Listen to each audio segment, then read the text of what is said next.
Coach Carter. Like, are you scared of your light? Wow. That's and I've seen the Coach Carter movie hundreds of times, and this part kind of really grew on me because I started to understand it as I got older.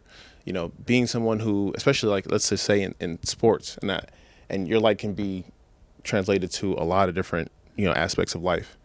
But I constantly had to or heard from people around me that, you know, you're trying too hard, you're doing this, you're doing that.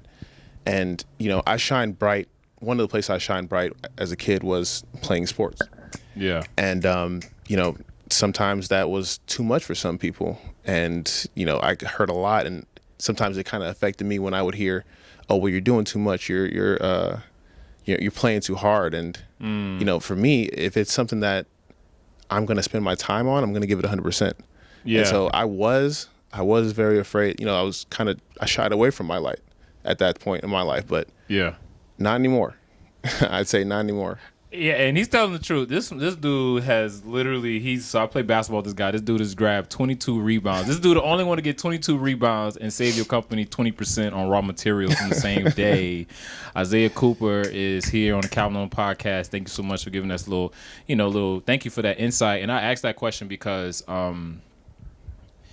you know, there's a famous quote. It's like, absolute power corrupts absolutely. You ever heard that quote before? I have not.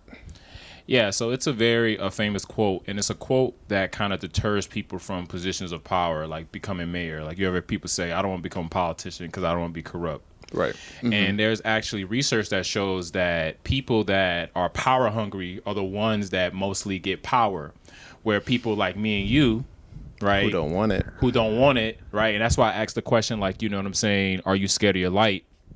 We don't recognize that. My mom used to always call me, you Barack Obama, Calvin. You know what I'm saying? Like, you are Denzel Washington. I was like, no, mom, I'm me. But then she's telling me this because she wants me to understand you can be just like those people, right?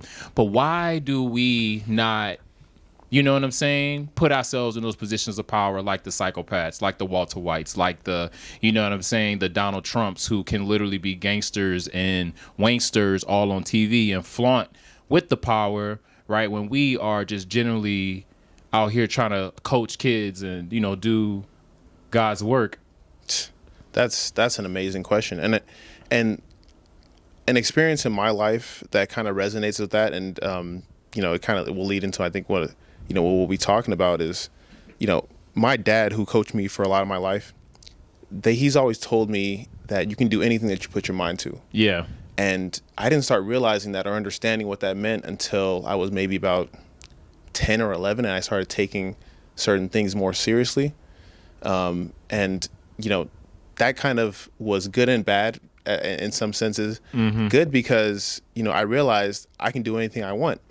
Bad because I realized I can do anything I wanted, and I, you know, picked and chose, you know.